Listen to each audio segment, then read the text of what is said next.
Rama Rama, Hare Hare, Hare Krishna, Hare Krishna, Krishna Krishna, Hare Hare, Hare Rama, Hare Rama, Rama Rama, Hare Hare, Hare Krishna, Hare Krishna, Krishna Krishna, Hare Hare, Hare Rama, Hare Rama, Rama Rama, Hare Hare, Hare Krishna, Hare Krishna, Krishna Krishna,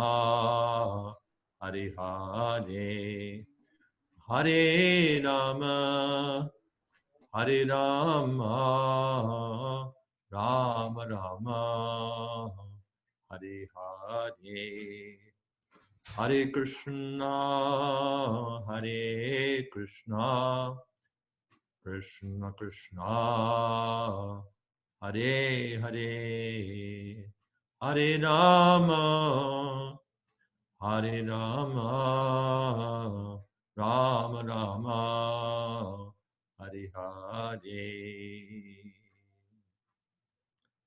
Jai Om Vishnupad Puraman Suparibraj Acharya Stotra Sri Srimad A.C. Bhakti Vedanta Swami Raj Prabhupada Ki Jai, Ananta Koti Vaishnavrinda Ki Jai, Nam Acharya Shri Haridas Thakur Ki Jai, Prem Sakaho Shri Krishna Chaitanya, Prabhu Nityananda Shri Advaita Gadadhar, Srivasadi Gaur Bhakta Vrinda Ki Jai, Sri Sri Radha Krishna Gopinath, Sham Kunu Radha Kunigiri Govardhan Ki Jai, Vrindavan Dham Ki Jai, Navdeep Dham Ki Jai, Jagannath Puri Ki Jai, Ganga Mai Ki Jai, Jamana Mai Ki Jai, Tulsi Devi Ki Jai, Bhakti Devi Ki Jai, Samaveta Bhakta Vrinda Ki Jai. All glories to the assembled devotees. All glories to the assembled devotees. All glories to the assembled devotees. Gaur Premanande.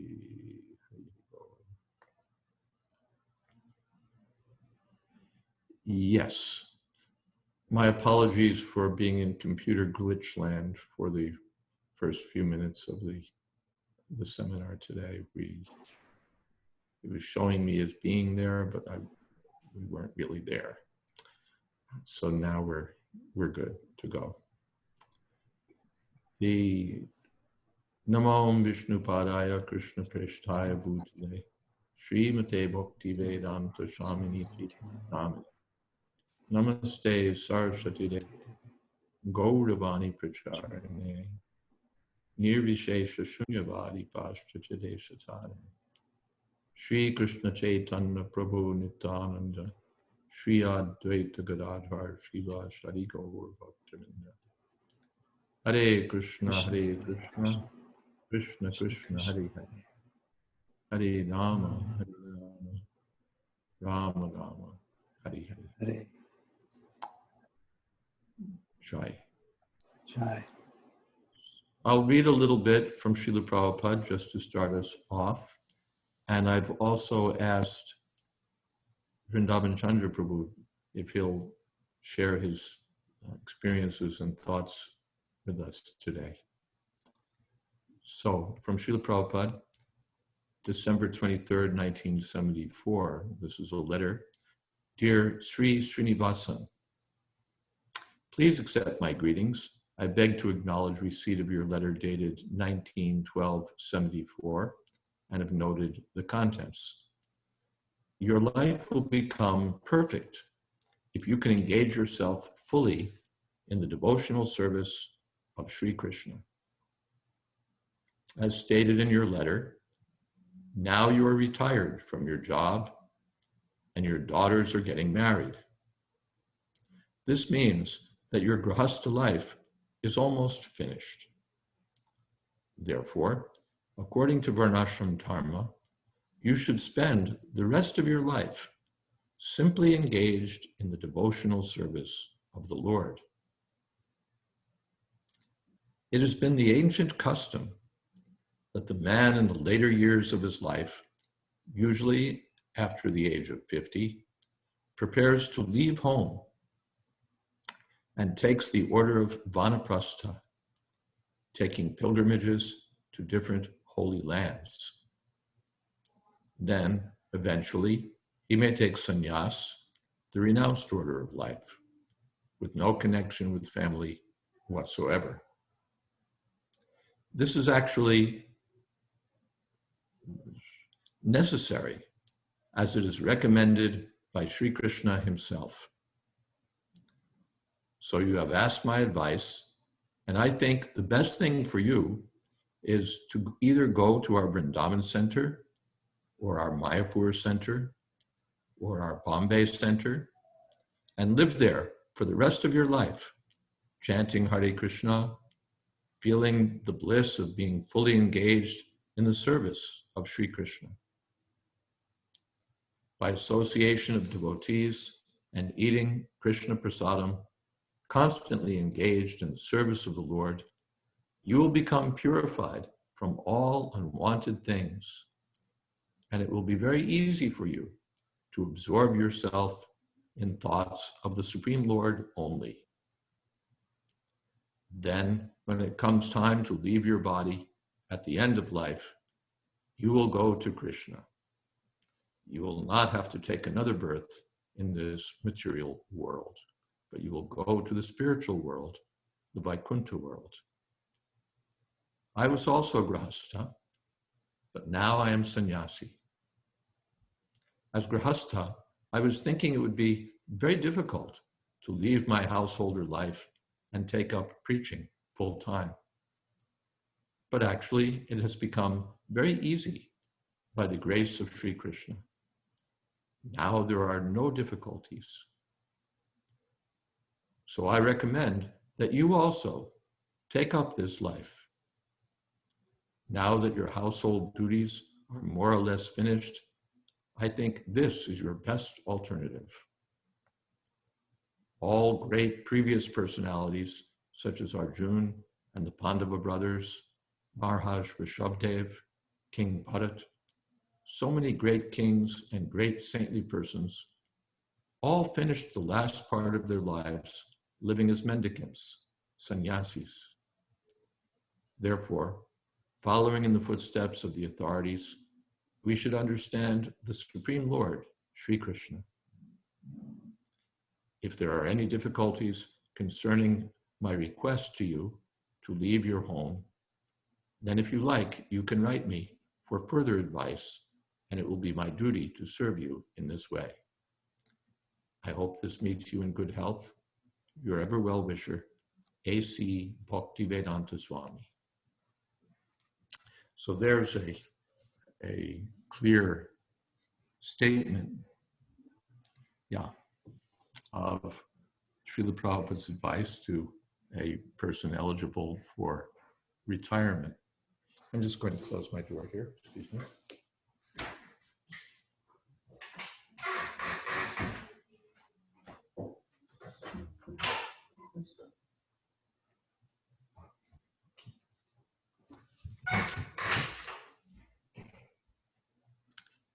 Prabhupada's advice for a person eligible for retirement. Now I've asked Vrindavan Chandra Prabhu if he would speak. Vrindavan Chandra Prabhu is a disciple of His Holiness Bhaktichara Swami. He's been a mainstay of our Tuakko temple for decades, and he many, many years ago retired from family life. So I would ask if he could, to start off, share with us perhaps a little of his background, what he was doing before, how he took up this Vanaprastha life, what his experiences are, and his thoughts, and so on. And maybe I'll ask some more questions as we go, or you could also ask questions of him. He's very dedicated, and we all, everybody here loves him. So, Vrindavan Chandra Prabhu, I'll unmute you.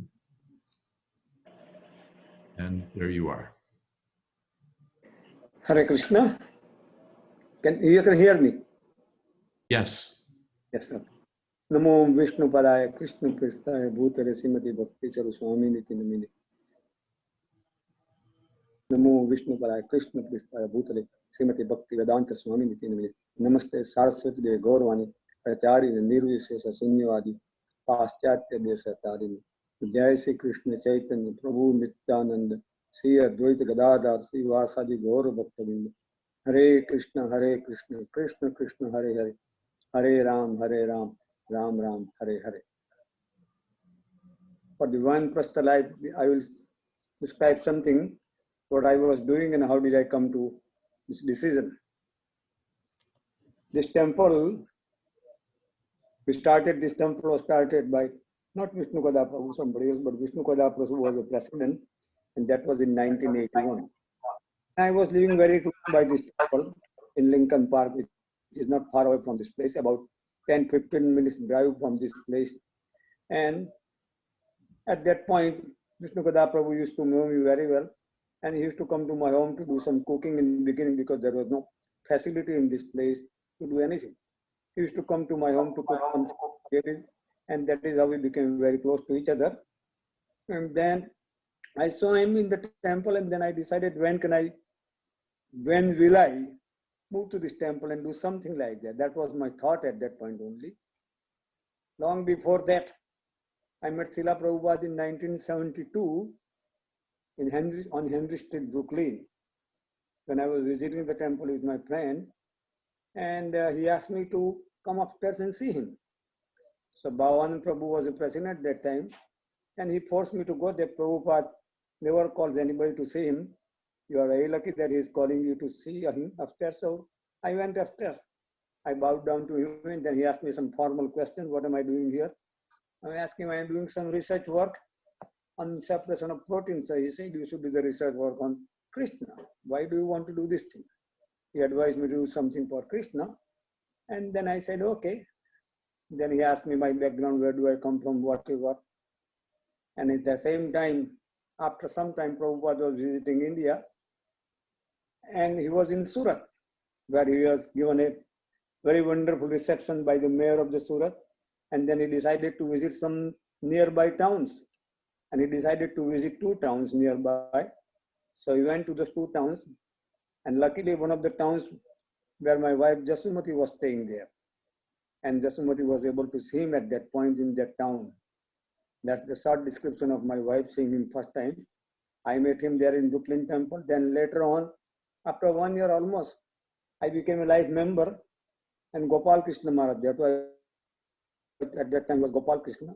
So Gopal Krishna Prabhu took me to Prabhupada, and I gave him a check to become life member. So he remembered me, oh, you started to support ISKCON now also. And I became a life member in 1972 at that time. That was North American membership was $350. So I became, and he was very happy to see me doing that thing. And he said, continue supporting ISKCON, continue supporting this Hare Krishna movement. And you are part of it really. You know it, it's in your culture. And that was his advice. And then I started to go to the temple. In the meantime, my wife and 2 boys joined us. And we all started to go to Henry Street Temple. Of course, then temple moved from there to on the 5th Avenue, 55th Street. And there it stayed for a long time. And then, of course, it moved back to Brooklyn after moving to Manhattan, some different place, and then came back to Brooklyn. That is where now it is temple. So that is some, and I used to work in city, Manhattan. I was a toxicologist at Department of Health. And I worked for almost, after 1970 to almost year 2000, close to 2000. I retired in year 2000 from the work. And then I was, of course, at that time I was in Lincoln Park. And then my wife was staying in the temple before me 1 year. She used to come. Maitri Prabhu was a Pujari, had Pujari over here. Vishnu Kada Prabhu was a president, temple president. And she used to come in South deities. She used to come and cook. She used to do some 4 o'clock arti, and she used to do some services at the temple. But I was still working, and then I got retired in almost year 2000, and I decided to move to the temple. So that was in year 2000. She was already in the temple. I moved to the temple, and I started to stay in the temple, and then we started our devotional service. That's the background of my coming to the temple in year 2000. Since then, year 2000, I have been living in this temple and doing some services with my wife to please Supreme Personality of Godhead Krishna. That's my background of coming to the temple here.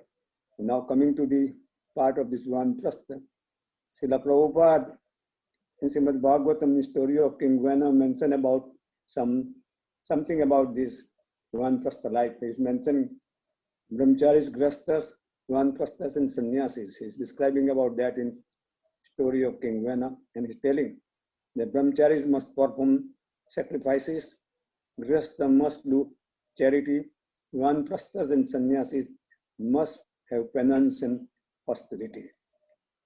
That is the vrat and tapasya. Austerity is of course one of the legs of the religion, and one must have that austerity in the life. To get up early in the morning is definitely austerity. To do some fasting on Ekadashis and some days of Krishna Janmashtami and some Ram Navami and all those things, that is called the vrat or penance. One must perform this thing because this is necessary for the Vanaprastha life. And we have been doing that thing for a long time. Actually, in Bhagavad Gita very clearly mentions about Yagna Dana Tapah Karma, Natyajyam Karyam Evatat, Yagna Dana Tavas Chaiva, Pavanani Manisanam. This Yagyas, the sacrifice, charity, tapasya, all these, they purify the human beings and one must perform it. So austerity, of course, sometimes seem too difficult to get up every day in the early morning for performing or for getting ready for the Mangalarati. But this is done to please the Supreme Personality of Godhead. That's the religion. So one must do it. And it is also not only doing it, but it is also very pleasing and everlasting. That is mentioned in Bhagavad Gita also. That this is a kind of system, this kind of activity is very pleasing and it is everlasting. So this is done, this is a devotional service. And it makes us free. Also Bhagavad Gita mentioned about that in 9th chapter, 1st verse, that this kind of activities make one person free from all kinds of reactions, sinful reactions. It is mentioned, Aprarabdha phalam papam kutum bijam phalonimkum kramineva praviyati Vishnu bhakti ratatmanam. Vishnu bhakti ratatmanam. By doing this kind of activities, we become free from all kinds of bijam, aprarabdha, one that is not manifest, kutam bijam phalonimukam, all those kind of seeds, we become free from all of those kind of activities because Vishnu Bhakti, and that is very purifying. Not only that is also pavitram, and that is also uttamam. It is one of the purest services that one can perform. And uttamam means transcendental to the transcendental to material world or material being. Material world is a world of darkness, and uttamam means transcendental to materialistic world. So this kind of activity brings one person to a transcendental platform. Though you are living in this material world, you come on the transcendental platform by doing this kind of activity. But Thakur also mentioned in one of his bhajans very clearly about this kind of activity. He mentioned this is a bhajan of Bhakti Thakur which is sung usually on Ekadashi Day. Is a Suddha Bhagat Charan Ran. In this bhajan, he mentions about one of the verses of one of the stanzas are Jedina Gruhe Bhajan Dekhi, Gruhete Golak Baya, Charana Sindhu Dekhiya, Ganga Sukhana Sima Maya. He said that, he mentioned about this bhajan, and he describes his bhajan. In this bhajan, he described that wherever there is Krishna Kirtan going on, in which your house Krishna Kirtan is going on, that house is nothing but Sakshat Golok Dham. He mentioned about this Sakshat Golok Dham. He also mentioned about that one who is taking Charanamrit and Ganga Ji ka darshan, the darshan of the Ganga, there is no limit to his happiness. So that is what Bhaktivinoda Thakur mentioned about the chanting of the holy name in the bhajan, in the house. He's mentioning about this thing for householders. In which householder there is going on, that growth or that house is nothing but Sakshat Golokdar. So one should not even sometimes have to leave the place. One should be engaging also himself, always in chanting the holy name continuously. And that way the house becomes also like a Sakshat Golokdar. So this is what the experience. And my experience with this temple now. In this temple I have been doing this services and it is very pleasing, very happy to make this service very happily. I can do the services very happily. And we have been doing it for a long time now. So we are accustomed to use it. So realization is that by doing this kind of service, one comes to the platform of, one becomes free from the material platform, comes in the transcendental platform. Of course, I have my children. Sometimes they come to see me and we see them. But that's still a very normal thing. It is not that necessary I have to spend all the time with them. They are on their own feet and I am living in this temple to perform this service. And this has been going on for a long time. So this is the life of Vanaprastha life. Of course, sannyas life is, I don't know when and how it will happen, but Vanaprastha life is supposed to be making us free from, or it is supposed to be giving us the opportunity to do some tap and the vrata. And we have been doing the vrata, that is a penance, fasting on days of Ekadasi, fasting on certain days, and tapasya means getting up early in the morning, taking up voluntarily some difficulties on this body or bodily platform. And that is getting up early in the morning. You have to get up quite early in the morning. Mangala starts by 4:30. So I have to go down by around 3:30 downstairs, things that it may, to make the things ready for Mangala Aarti. And that I have been doing by the grace of Guru and Gaurang and by grace of all great sannyasis and great acharyas. I have been doing it for the last almost 20 years. And that is very pleasing. And that is making me very happy. And this is what all the Vanaprasthas should do, because that's the only way to become free from this material entanglement. So even though you are in the material world, you will be really experiencing transcendental happiness, and you will be on a transcendental platform. So that is what my experience is. Hare Krishna, Hare Bol. Thank you very much, Maharaj, for letting me speak. And thank you very much for tolerating my speech. Hare Krishna.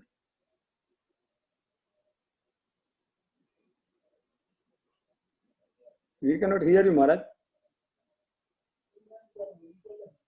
Thank you, Vrindavan Chandra Prabhu.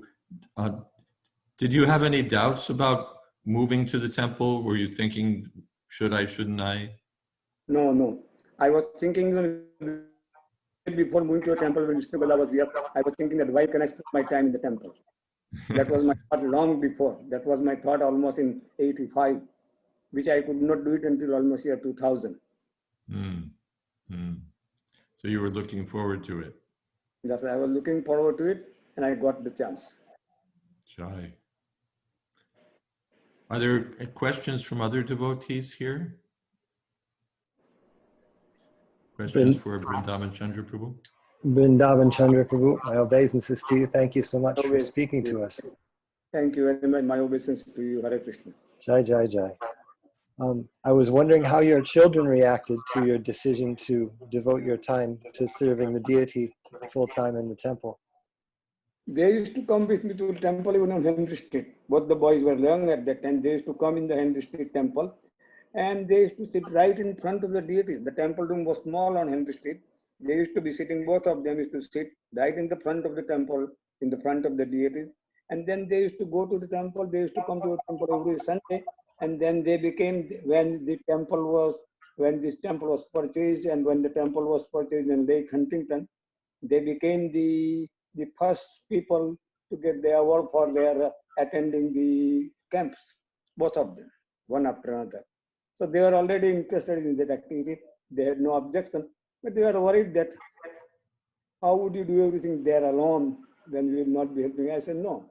Once you get married, it's better you live separately from us, because sometimes the married life with the children, their wives are a little different. Their wives have their own thoughts, and sometimes we become impediment in their living life. So we decided to move out, and we moved right after their marriage, we both moved out from their home. So one of my sons lives in my house in Lincoln Park, another lives in Denver. So they expected that thing, and that happened, and now they have no objection. They are very happy to see us happy over here. And I'm also very happy to be not with them, because sometimes, as I mentioned, the daughter-in-laws sometimes cannot take the lifestyle that we live, and we cannot the lifestyle they live. So it's better to be separated from them. And this is what I got a chance, so I got moved out from that place. I never stayed with them hardly for 1 month, maybe, that's all, and we didn't stay with them. But we sometimes have to go to them, we go there, that's all. I was wondering also, in all the time that you've been there, obviously you've been an example for all the rest of the congregation who comes there, and they see you there all the time. Do you get a chance to maybe counsel other devotees who are maybe getting to the stage where they should be considering Vanaprastha life? Do you get a chance to encourage them? Does anyone ask you? Yes, they do ask me, and they say, how do you live? Like, how do you live this life like that? You don't miss your children, you don't miss your grandchildren, so you don't miss anybody. I said, no, we see each other, so what's the question of missing? And one or the other point, we are going to miss all of them. So what's the point that we are missing now? We see them once in a while, we see sometime more than once in a while, and they are happy to see us happy, we are happy to see them happy. So there is still people ask us, that how can you miss them, or how do you stay without seeing them? But I say, no, that's not a question now. That part is gone a long time ago. Grandchildren are happy, they are on their own, all of them are their own fit, so why should we stay with them? And they asked me, so I said, you should follow up in the stage. But they seem little reluctant to do at this point. They say, oh, we cannot live like you, or we cannot do something like this that you are doing. You have been getting up so early every single day. You have been doing so many things here. So probably whether we can do it or not, we don't know. But they do ask me. Thank you.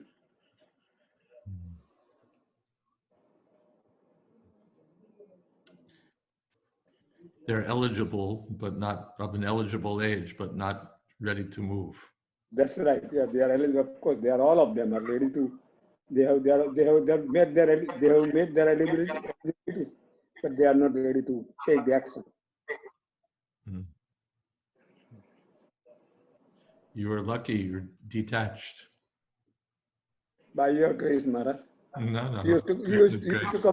You remember, you used to come to my home in Lincoln Park. Yes. Long back. Yes, long back.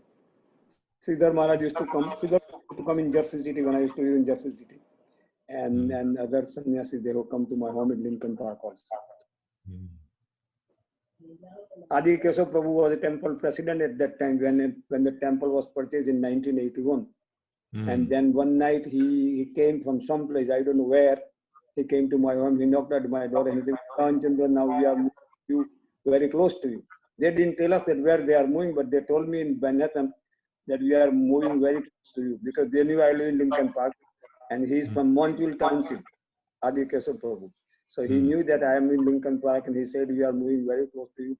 So we'll be forcing you to come in the Mangala Aarti. And then of course it happened, but he is the one who came to my home to inform me that now we are in Montville Township, very close to you. Then Dada Govind Maharaj used to come to my home. Of course, Bhakti Charuma stayed for a long time in my home. He translated many books there. And Radha Govind Maharaj, then I forgot the Maharaj from Bhubaneswar temple. I forgot his name. Gaur Govinda Maharaj. Gaur Govind Maharaj came to my home. He stayed there. He took prasadam with me. And he was there. And many sannyasis, luckily, I had a chance to serve them in one or the other capacity. So now you're living with Krishna. I hope so. That's what it is. It is. Are there any other questions or thoughts here from other Hare, devotees? I have. Okay, it sounded like Kamalini. Yeah. Somehow my camera's not on, but you mentioned about not living with your children, because we had this discussion before that it's encouraged, like the children are trained from a young age that they'll take care of their parents when they're old. And like now you're able to do so much service at the temple, but in another 10 years or so. And you did mention, I had mentioned that the lifestyles are different. So like if you went to live with your children, would you find that rather difficult to have to live with that? And you're Indian. Imagine Americans, how much harder it is because our lifestyles are different, even if we're devotees. So would you find it difficult if you? Yes, I wouldn't go and stay there for a long time. No, I wouldn't like it to stay with them because their lifestyle is totally different than my lifestyle. I try to get up quite early in the morning. I'm usually up by 2:30 in the morning, and they will not be able to take that thing at all. By the time maybe they start going to the bed sometime, by the time I'm getting up, they are ready to go to bed. So that is not possible for me to live with them, and that's lifestyle. That's one thing. And then other habits are also I'm chanting and they are doing their own activities. So it's difficult to live with them, definitely. Even though they are Krishna conscious, but their lifestyle is quite different than what life I have now in this temple. I used to live that time, that's something different, but now I cannot, definitely not. Mm-hmm. Yeah. Okay, thank you.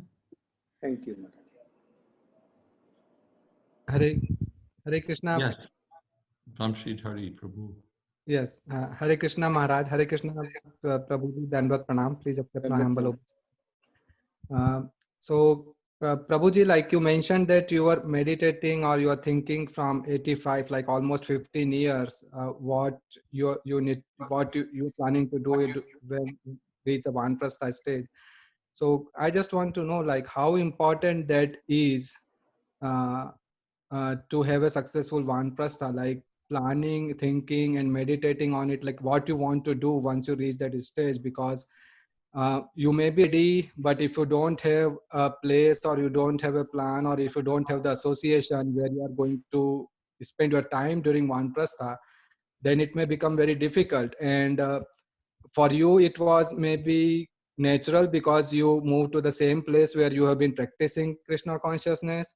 But in some situation, for example, my case, that I have been doing my karma, like working life in some city, but I may not be able to take Vanaprastha in the same city. I may have to move somewhere else. So how important that is to have that planning already in place, that like where and what you want to do, and then start building that association and that relationship while you are still in Grihastha ashram.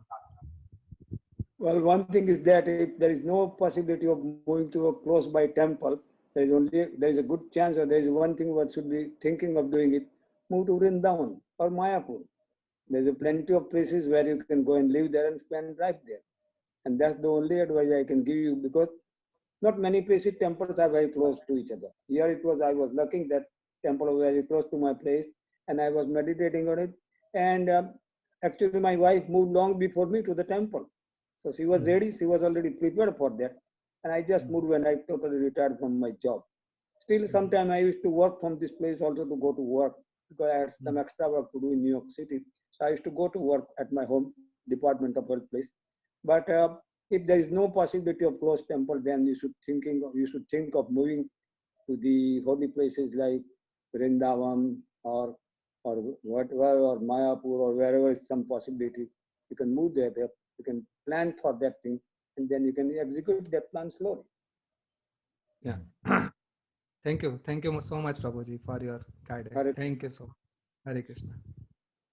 If you tilt your screen back a little bit, Vrindavan Chandra Prabhu will see your whole face. Yes, that's good. What's your age now, Vrindavan Chandra Prabhu? What's your age? Yes. My age? I was born in 41. So it's going to be almost 80 very soon. So that means, and you joined the temple like 20 years back? That one was 60. Yeah. So right on, pretty much not very far off schedule. No, I hope not. Very, very good. Any other questions or comments from devotees on the conference? We have some questions in the chat window. Right. I meant specifically for Vrindavan Chandra Prabhu.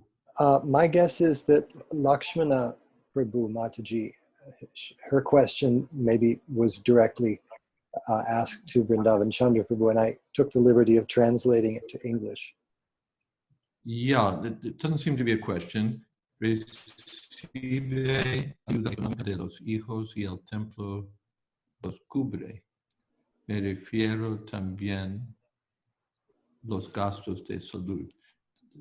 ¿Esto pertenece a Vrindavan Chandra o a ti, Lakshman? ¿Su caso o el caso de él? A él. Al caso de él. Esto es, this is your situation. No, I want to know, he got that from the Ah, temple. you're asking. Acha. Right.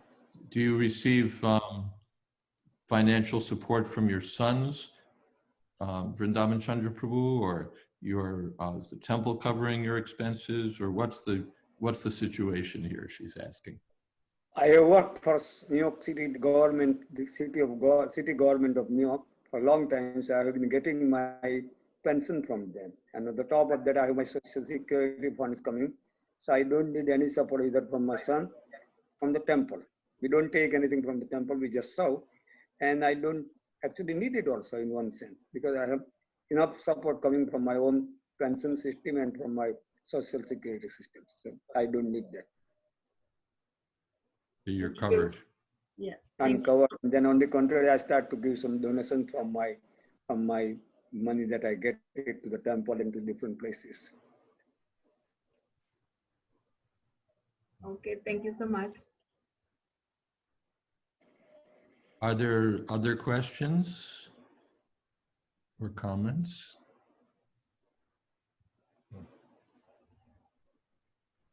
Thank you so much. This is practical Vanaprastha life, to move to a holy place and be absorbed in serving Krishna, thinking of Krishna, associating with the devotees, hearing and chanting.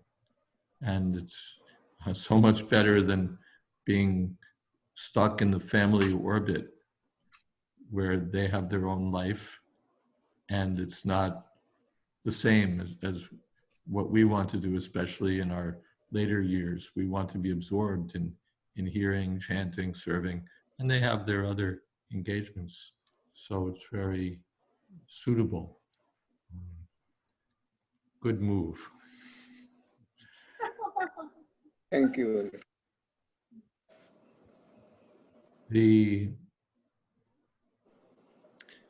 have any thoughts going forward, Vrindavan Chandra Prabhu, as you become older, and what the future may have in store? No, not. I haven't thought anything at this point yet. But I'm not thinking of taking sannyas at this point. Definitely, I know that part, because I have been supporting my wife for doing many of the devotional services in the temple, and I cannot take that step at this point because otherwise it becomes too much. She is also almost of same age like me, little different than that, but she cannot be on her own here alone. So I wouldn't be thinking of that stage yet at this point. I don't think so. Because you're supporting her in serving the deity. That's right, yes. Continuous supporting morning Mangala Aarti and then evening some services. I don't do any direct services on the altar, but I have been helping her in doing some indirect services for the altar all the time. Okay. Thank you so much. Practical Vanaprastha life. There are a couple of questions there's one question on the chat box. It's not to you, but we'll look at it. from Vamsidhari. If there's no son, only daughter, then wife should live on her own, if not supportive, question mark. Because as per Vedic culture, parents don't live with the daughter after marriage. Well, the wife should live on her own. No, that's not really recommended. What is that? Naivam Svatantra Arhasi, that it will be difficult for a woman to live on her own. Some support should be there, either to, of course, live with a son, or Prabhupada sometimes said daughter is also son, although that's more difficult, or to live with an older brother, or in some way, there should be some support. It's difficult, or to live in a temple like that, or community of devotees. But to be just on her own is not recommended. That would be my comment. Are there any other thoughts about that from? Yeah, Yeah. one more. Yes. The woman must be always under some protection, either by son, husband, or some person. She should not be living without any protection at any stage of the life. Yes. So that we have to think how to arrange that one way or another way. Temple is the last resort to come to the place when there is nobody to support her. Temple is the place where one can think of moving and then start performing some devotion, because I'm sure every temple needs some devotees everywhere in the USA. So maybe that's a good alternative to move to a temple, start performing some devotional service there. Yeah. You will be always under protection of Sri God, Nitai, or whatever the deities are there. And the temple residents are there always with you. I don't know how to raise my hand here. You just speak out. You don't have to Okay. raise. Well, we had discussed before, like, first of all, many women don't even have a husband or any children whatsoever. And we had discussed that it might be difficult to depend on an ISKCON temple, especially if we're old and unable to contribute a great amount of service to the temple. And especially if we have not, now it's one thing if you have lived there for most of your devotional life and already given a lot of service, the temple may be willing to support you, but generally not, especially as we're old. You know, we may have special needs like our own room, say, and some ashrams don't have that much facility. You'd be in a room with younger women and you know, both, just like you were talking about lifestyles, even in an ashram, the very young bhakteens, you know, they have a different lifestyle than an old devotee. So it might be difficult, and temples may not be willing or able to accommodate, especially as we get old. The reality is often our health is compromised. And there's those kind of needs as well, medical needs and care, extra care.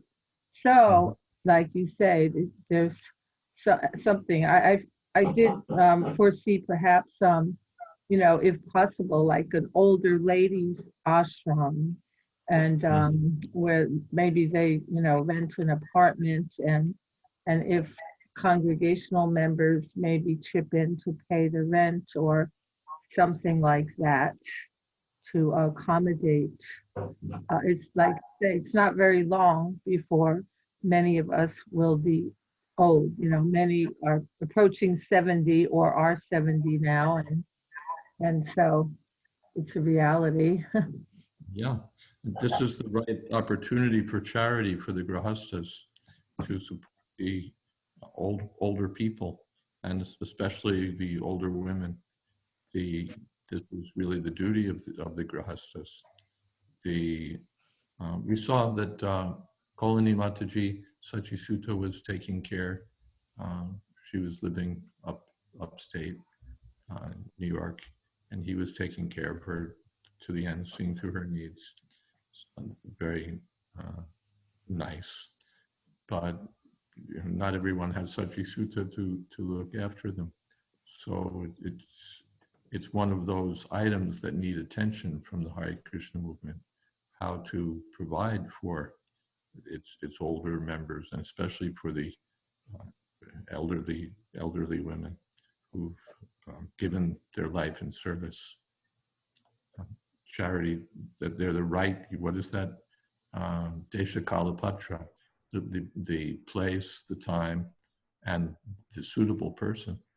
So the older devotees, and especially the older women, are the suitable recipients of support, of charitable support from the grahastas, and really it's a duty of the grahastas to seek.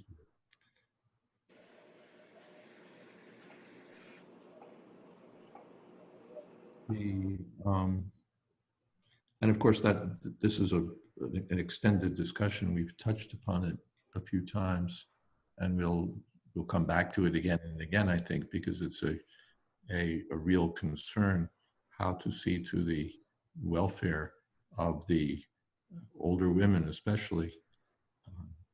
The husbands typically are older and therefore more likely to die before the wife, or they may leave family life, or there's so many things that where they may not have a husband, as you said. So these are all considerations for the Grahasta community, especially. There's a question from Shara. Our time is a little short, but let's see. We constantly hear in Krishna consciousness that death can come at any time, and we try to be aware of this.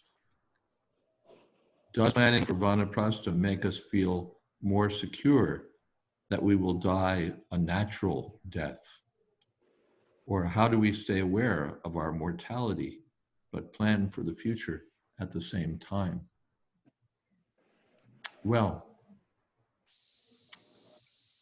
I'm not sure about security, because we may die a natural death, or we may be, die in a plane crash, or, who knows what may happen. But certainly it orients us toward the reality of death, toward the reality that this is what's in everyone's future. If we're just focused on family life, we can be happily situated in illusion, thinking that it will go on and on and on. Dhritarashtra was sitting in the palace thinking, I'm the royal uncle of Yudhisthira Maharaj, and everyone respects me and takes care of me. And Vidura said, you're there like a dog. So that was Dhritarashtra. But everyone, generally the householders, are thinking, I'll just continue in family life and everything will go on. And we forget that death will come, and that our real business is to get free from material entanglements and be ready to die, to be ready to absorb ourselves in Krishna consciousness, as Prabhupada wrote to Mr. Srinivasan. Spend our final years absorbed in Krishna consciousness, so that we can be sure to go. That's the real security, to be secure that I'll go back to Godhead. Material security is not really there for anyone. The richest man, the most well-protected man, may die at any moment. As you said, we say that again and again. But and no one can do anything about it. No one can guarantee that our death will be natural or be comfortable, reasonably, what would you say, peaceful. But if one is Krishna conscious, then one can be secure that when I leave, then I'll proceed on the path back home, back to Godhead. So that is crucial. And that means planning.